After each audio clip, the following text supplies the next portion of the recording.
Welcome into Payoff Pitch, Action Network's Major League Baseball betting podcast, presented by BetMGM. Two-man booth tonight. Brendan Glasheen joined by BJ Cunningham. Monday best bets around the diamond.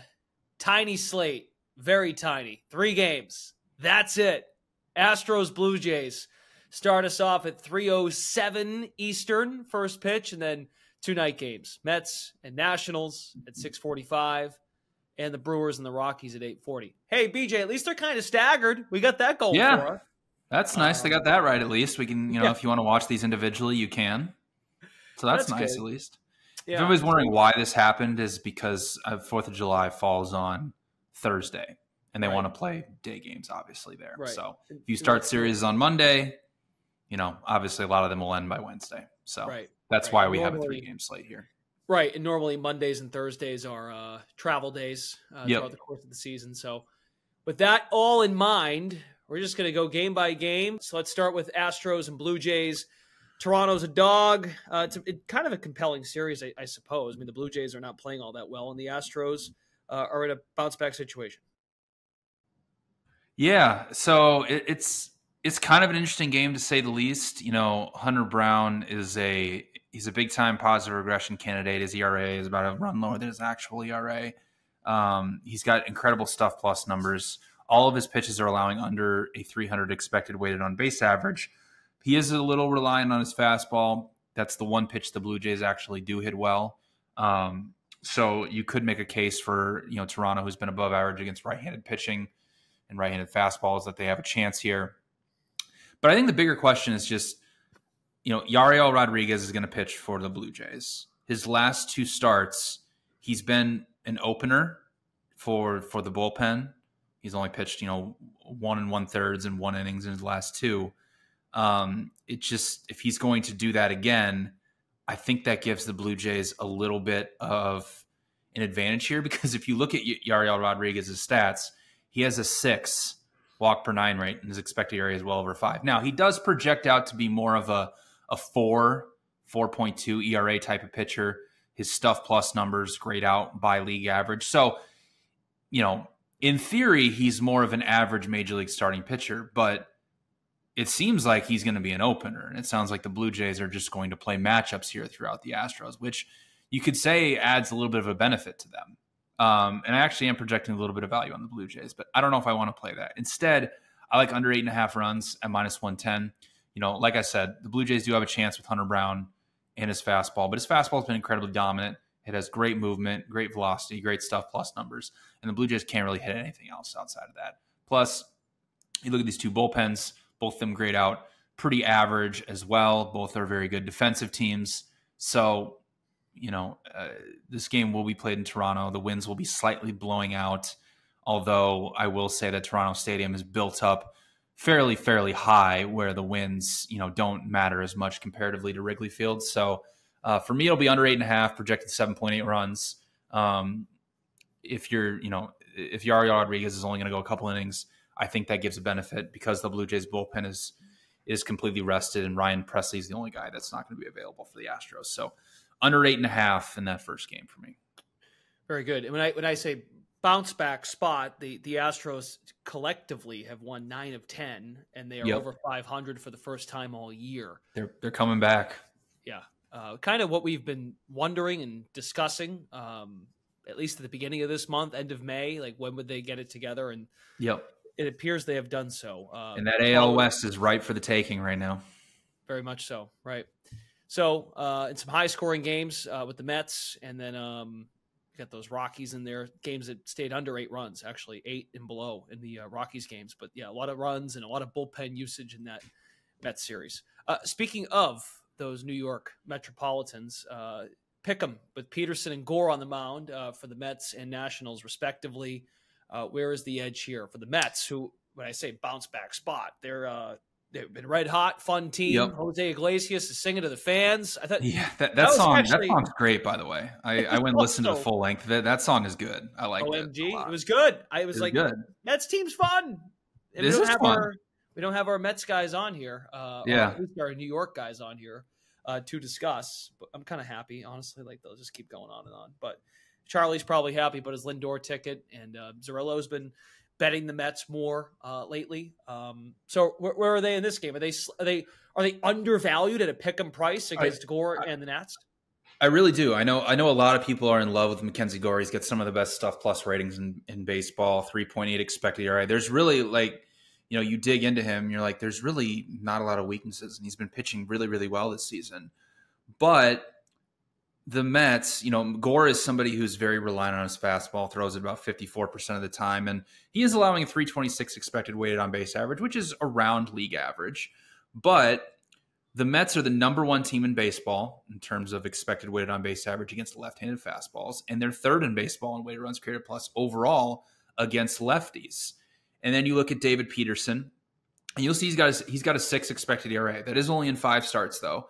We have a large enough sample size of about close to 50 starts on Peterson at this point, where he is a 4.3, 4.4 ERA type of pitcher. He's just around league average. And then when you dig into his stuff plus numbers, you'll see he's overall below average because his fastball is bad. But his other 2 main pitches, his sinker and his slider, grade out well above average by stuff plus.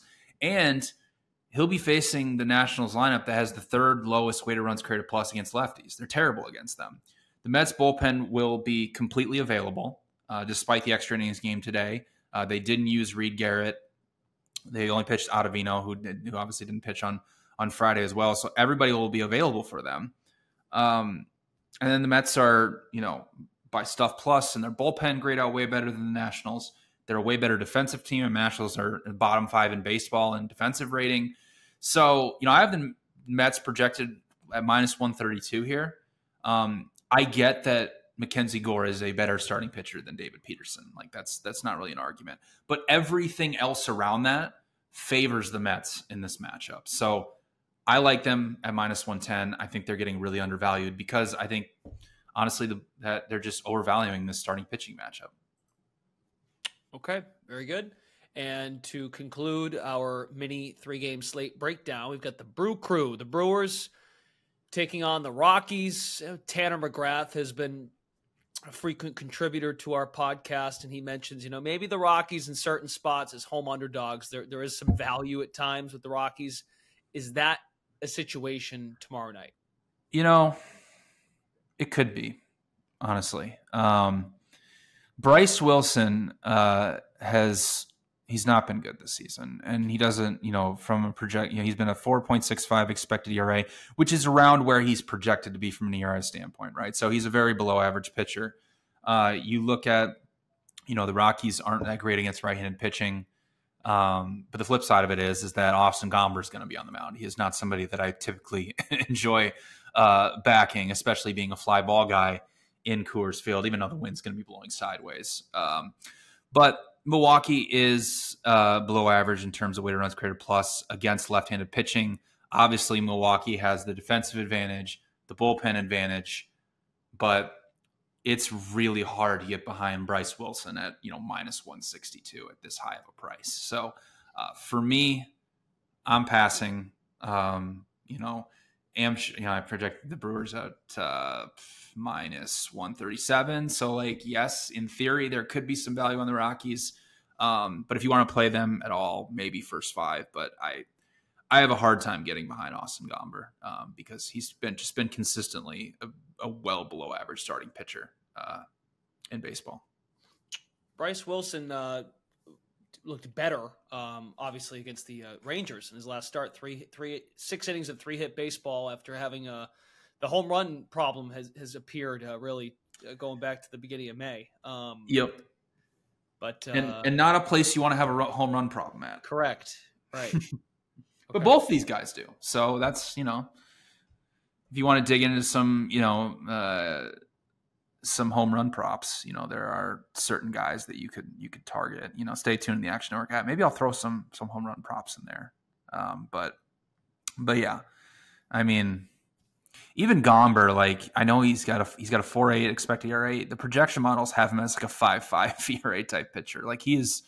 He's really bad. He's got a 1.54 home run per 9 rate. So we could see some home runs in this game. 11 runs is probably fair in terms of setting it over under. So I guess if I were to target anything, Rockies first 5 or we don't have any overs for first 5s right now. So, if you get an over first 5 at 5.5, 6, you might have some value on that. But yeah, other than that, I'm just passing on this game.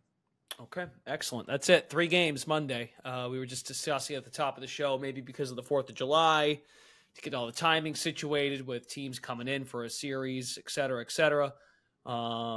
Yeah, we got a full slate Tuesday, so we'll be back on Tuesday. We have episodes Mondays, Tuesdays, and Fridays during the baseball season. We are recording this on Sunday night, so this will be out first thing Monday morning. You'll also have the first thing Tuesday morning. You'll have the Tuesday best bets with the entire slate, 15 games to discuss.